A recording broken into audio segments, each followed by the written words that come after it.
Sobat investor semua, hari ini gue ingin mereview untuk investasi gue di Ethereum di aplikasi Pintu selama 3 minggu. Kira-kira seperti apa progresnya? Apakah naik? Apakah turun? Penasaran? Temukan jawabannya setelah yang satu ini.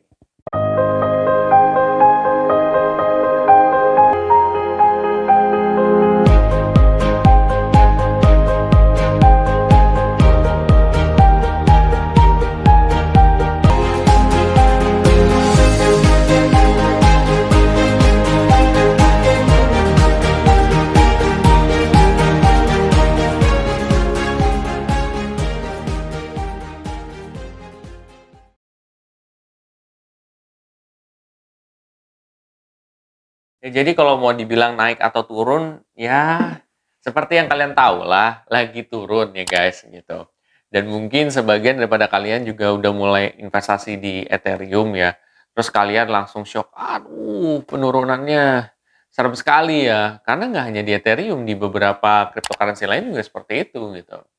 Tetapi yang gue lihat di minggu ketiga ini sudah mulai membaik gitu ya.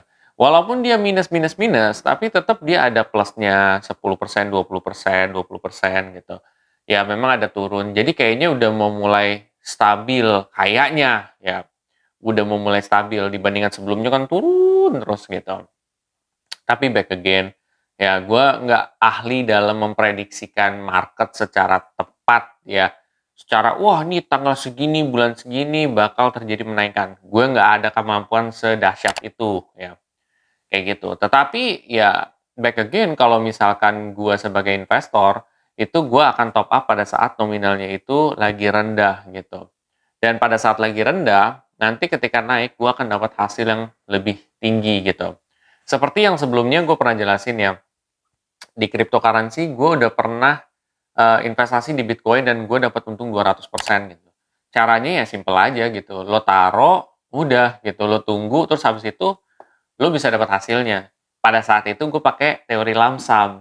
Nah sekarang gue pakai dollar cost averaging karena gue udah mulai sedikit ada keyakinan nih gitu ya, bakal ini menjadi lebih baik gitu. Jadi ya udah gue dollar cost averaging aja.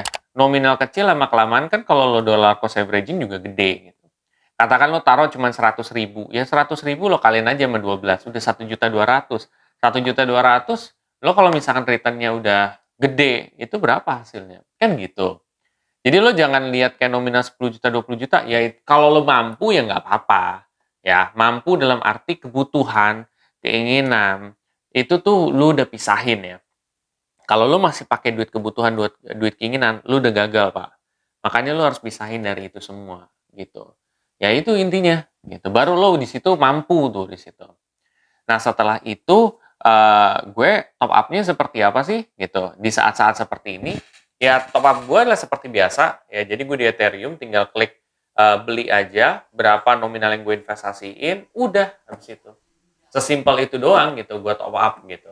Karena di saat gue lagi turun kayak begini, tetap gue malah motivasinya adalah investasi, bukan malah gue kabur gitu ya. Karena gue punya satu belief di mana Ethereum dan cryptocurrency dan beberapa cryptocurrency itu punya potensi bagus di kedepan hari ya. Jangan termotivasi tiba-tiba oh nominalnya kecil, oh cobalah gitu. Hati-hati. Dicoba pun itu harus dengan perhitungan. Ya, karena itu uang, Pak, gitu. Jadi lu harus benar-benar ikhtiarnya gede gitu, usahanya gede gitu. Karena ya lu bayangkan aja, lu taruh 100.000, anggaplah 100.000 lu bisa makan Yoshinoya 2 Pak.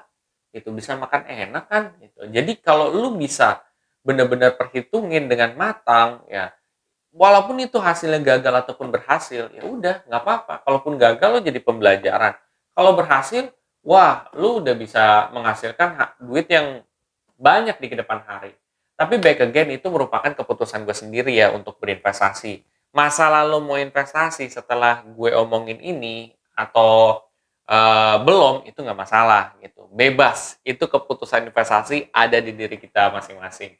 Kedua, investasi itu pasti mengandung resiko dan cryptocurrency itu resiko yang tertinggi guys. Jadi itu yang mesti kalian harus pikirkan ya. Nggak sembarangan gue main ngomong, wah ini invest gini. itu ketahuan kalau gue ngomong yang kayak, "Lu invest aja dalam jumlah besar." Ketahuan gue nggak punya lisensi. Kedua, ketahuan gue bener-bener bisa membodohi orang gitu. Ya menurut gue sih kayak gitu. Karena jatuhnya kalau gue ngomong kayak gitu secara eksplisit tanpa gue hati-hati gitu, ya berarti gue nggak ngerti soal investasi. Dan bisa digedor-gedor orang. Rata-rata investasi bodong tuh begitu gitu. Dia wah menjanjikan keuntungan gede, wah kalian pasti begini, kan enggak. Kalau gue tetap lu investasi tapi lu hati-hati. Ini kan pesan gue gitu, tetap lo harus perhitungkan berapa nominal yang lu sisihkan, terus juga pastiin itu uang dingin gitu ya. Kalau kalian udah sisihin dan uang dingin udah tenang, kayak gitu aja. Ya itu sih, itu dari perjalanan gue selama 3 minggu ini, dan so far ya memang masih penurunan, memang sudah membaik tapi ya masih turun gitu guys. Dan di aplikasi Pintu gue nyaman aja sih, dari UI desainnya juga bagus. Kayak gitu. Nah, buat sobat investor yang memang tertarik setelah ini untuk mulai investasi, kalian bisa pakai kode referral gue di link description box di bawah ini ya. Nanti kalian tinggal pakai kode referralnya aja. Nanti ketika kalian investasi 50.000 ya, entah di koin manapun, kalian bisa dapat hadiah sampai 1 juta gitu. Ada yang dari 5.000 sampai 1 juta gitu sih. Kalau kalian merasa video ini sangat bermanfaat, kalian bisa share aja sobat investor yang lain. Dan jangan lupa untuk subscribe, like, dan komen di video gue. Sampai jumpa di video gue selanjutnya. Terima kasih.